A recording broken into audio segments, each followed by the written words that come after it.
আসসালামু আলাইকুম গাইস, আপনারা সবাই কেমন আছেন? আশা করি সবাই ভালো আছেন। আমি আজকে রান্না করব জর্দা সেমাই। এর জন্য কড়াইয়ের মধ্যে একটু ঘি আর একটু রান্নার তেল দিয়ে এর মধ্যে দিয়ে দিচ্ছি গরম মশলা আর দিয়ে দিচ্ছি ভাজার জন্য সেমাইটা হালকা করে অল্প আঁচে ভেজে নিব। ওটা সেমাই আস্তে আস্তে ছড়িয়ে ছড়িয়ে ভেজে নিতে হবে যেন পুরোটা সমানভাবে ভাজা হয়।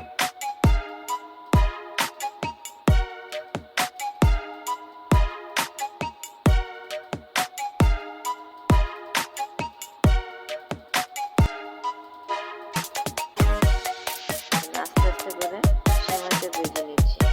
এখন দিয়ে দিব দুধটা আমি 250 ml এর মতো নিয়ে নিয়েছি।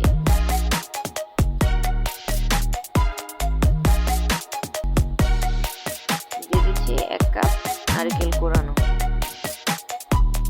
সামান্য পরিমাণ লবণ দিয়ে দিয়েছি। আপনারা এটা নাও দিতে পারেন, আমার মিষ্টি খাবারে লবণ একটু দিতেই হয়, না হলে আমি মিষ্টির স্বাদটা পরিপূর্ণভাবে পাই না। স্বাদ মতো চিনি দিয়ে দিয়েছি আর দিয়ে দিয়েছি কিশমিশ।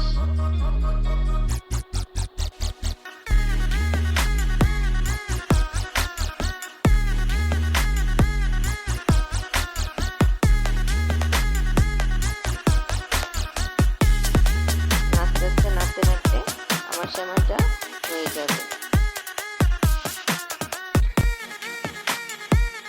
দেখুন পানিটা কিভাবে শুকিয়ে আসছে আর সেমাইটা ঝরঝরা হয়ে গেছে।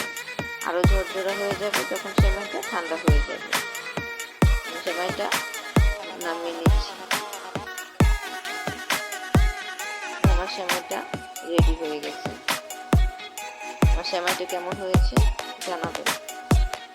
সবাই ভালো থাকবেন, এভাবে বানিয়ে দেখতে পারেন।